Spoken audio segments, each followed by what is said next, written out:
Between the buildings, lightning towers and a tower with an arm on it. Everybody see that? Yep. That's Launch Pad 40. That's one of the 2 launch pads that SpaceX uses to launch Falcon 9 rockets from. You may remember back in September of 2016, they had an explosion on the launch pad and it destroyed it. Well, it was that one, and obviously they rebuilt it.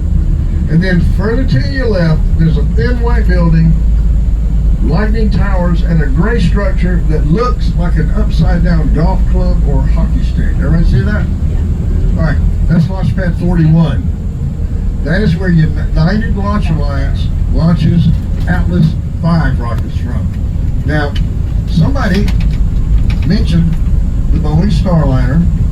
Everybody knows what that is. It was at the space station until recently. That's the launch pad where it launched from. And that gray upside down hockey stick, that's the crew access arm that the astronauts use to get aboard the spacecraft. That's what you need to know, guys. You have to listen. From that launch pad all the way to the cruise ships is military. That's Cape Canaveral Space Force Station. That's 17,000 acres of military base. And on that property, since 1950, when we moved here, we have had over 8,000 launches over there.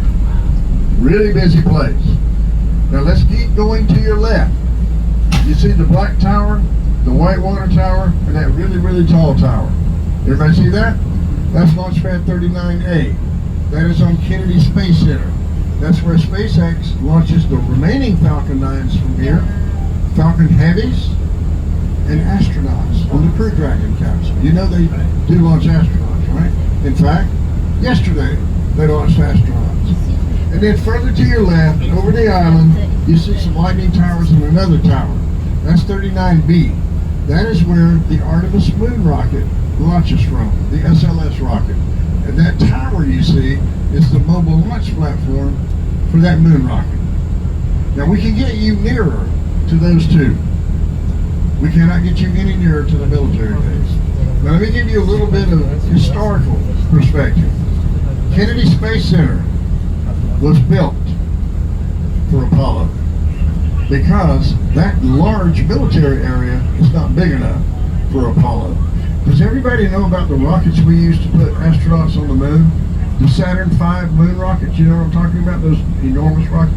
You'll see one of those today at the end of our tour.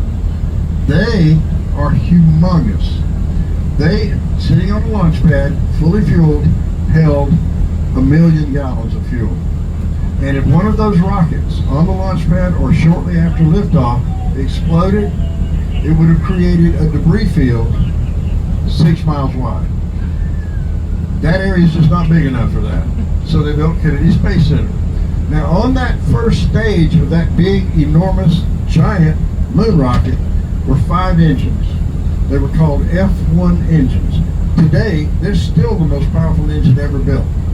They produce 1.5 million pounds of thrust each. That means that the first stage of the Saturn V moon rocket was a total of 7.5 million pounds of thrust. When Artemis 1 launched back in 2022, that rocket was 8.8 million pounds of thrust. And whenever Starship launches from here, it will be 20 million pounds of thrust. Crazy, right? Well, when we launched moon rockets to take men to the moon, there were seismographs around the U.S. that registered a 4.2 earthquake here, just from the launch of the rocket. How cool is that? All right, we can go. Now I mentioned those F1 engines. Now let me tell you about the F1.